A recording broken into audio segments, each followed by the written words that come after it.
Urdu novel zone میں خوش آمدید۔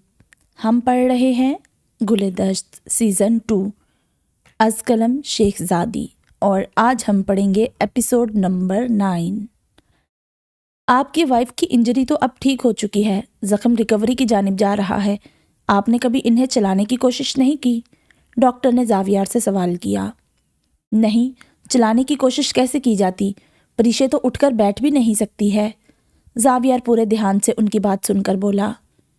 آپ کو یقیناً کسی ڈاکٹر نے مس گائیڈ کیا ہے، کیونکہ ان کی رپورٹ سے صاف نظر آ رہا ہے کہ یہ کوشش کریں تو چل سکتی ہیں۔ یہ دیکھیں، ان کی چوٹیں بھر چکی ہیں، کوئی زخم کے آثار نہیں ہیں، اور جوائنٹس کو دیکھا جائے تو وہاں بھی ایسا کچھ نہیں دکھ رہا جسے دیکھ کر میں کہوں کہ یہ کبھی نہیں چل سکتی۔ ڈاکٹر بڑی سنجیدگی سے کہہ رہی تھی اور زاویار ان کی باتیں سن کر الگ ہی خوشی اور غصے کی کیفیت میں مبتلا تھا۔ وہ ڈاکٹر جنہیں ہم پریشے کو دکھا رہے تھے وہ بھی ایک بڑے ڈاکٹر ہیں، 4 سال سے پریشے انہی کی پیشنٹ ہے، پریشے کی تمام سرجریز بھی انہوں نے ہی کی ہیں۔ یہ کیسے ممکن ہے کہ وہ ہمیں مس گائیڈ کریں؟ مجھے خوشی ہے کہ پریشے کوشش کے بعد چل سکتی ہے، لیکن ڈاکٹر جیسا پیشہ جس پر عام انسان اتنا بھروسہ کرتا ہے، مجھے بس یقین نہیں آ رہا۔ زاویار کی مٹھیاں بھنچی ہوئی تھی، اس کا بس نہیں چل رہا تھا اس ڈاکٹر کا حال برا کر دے۔ بس زاویار صاحب، جیسے پاکستان میں باقی شعبوں میں بے ایمانی پروان چڑھ رہی ہے، اسی طرح کچھ ڈاکٹرز مریض سے پیسے اینٹھنے کے چکر میں یہ سب کام بھی کر جاتے ہیں۔ لیکن ہر طرح کے لوگ ہوتے ہیں، اسی طرح ہر طرح کے ڈاکٹرز بھی ہوتے ہیں۔ تو ضروری ہے آج کل کا دور جہاں سائنس اور ٹیکنالوجی نے اتنی ترقی کر لی، انسان خود کا موازنہ خود ہی وقتاً فوقتاً کرتا رہے۔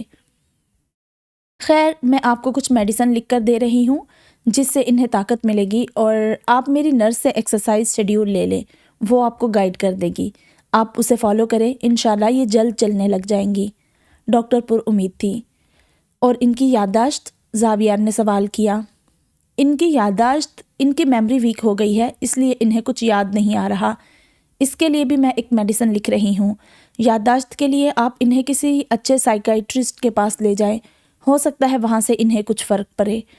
فی الحال تو آپ ان کی ایکسرسائز پر دھیان دیں، ڈاکٹر نے سنجیدگی سے کہا۔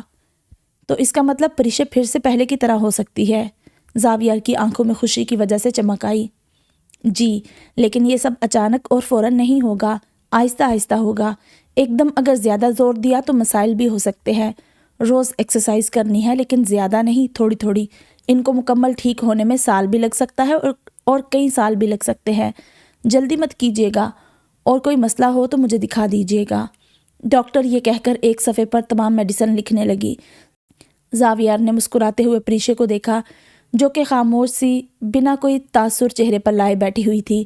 شاید پہلے والی پریشے ہوتی تو اتنی بڑی خبر سن کر خوشی سے پورا ہاسپٹل سر پر اٹھا لیتی، لیکن اگر وہ پہلی والی پریشے ہوتی تو وہ یہاں ہوتے ہی کیوں؟ مائز کا سیشن کروا کر آنیہ اس کا ہاتھ پکڑے سینٹر سے باہر نکل رہی تھی کہ اس کی نظر سامنے سے آتے سکندر پر پڑی۔ اس کے پاؤں وہی سینٹر کے گیٹ پر جم گئے تھے، آنکھوں میں خوف سا ادھر آیا۔ کیسی ہو؟ چہرے پر خباثت بھری مسکراہٹ سجائے وہ اس کے بالکل قریب آ کر بولا۔ چلو مائز، آنیہ نے اسے نظر انداز کرتے ہوئے مائز کا ہاتھ مزید مضبوطی سے پکڑتے ہوئے کہا۔ مائز، نام تو بہت پیارا رکھا ہے تم نے۔ گھٹنوں کے بل بیٹھتے وہ مائز کی شرٹ کا کالر ٹھیک کرتے ہوئے بولا۔ دور ہٹو، آنیہ نے اس کا ہاتھ مائز کے کالر سے ہٹاتے ہوئے دبی آواز میں چلاتے ہوئے کہا۔ اف، ہمت! تیزی سے جاتی ہوئی آنیہ کے کانوں میں سکندر کے کہے گئے الفاظ گونجے، لیکن اس نے ایک پل کو بھی پلٹ کر سکندر کو نہیں دیکھا۔ اس کا دل زور زور سے دھڑک رہا تھا، ایسا لگ رہا تھا جیسے حلق میں آ گیا ہے۔ اتنی دیر کیوں لگا دی؟ آنیہ جیسے ہی گاڑی میں بیٹھی زنین نے سوال کیا۔ کیا ہوا؟ اور مائز کو سکون سے پیچھے بٹھا دو، زنین نے سیٹ بیلٹ باندھتے ہوئے کہا۔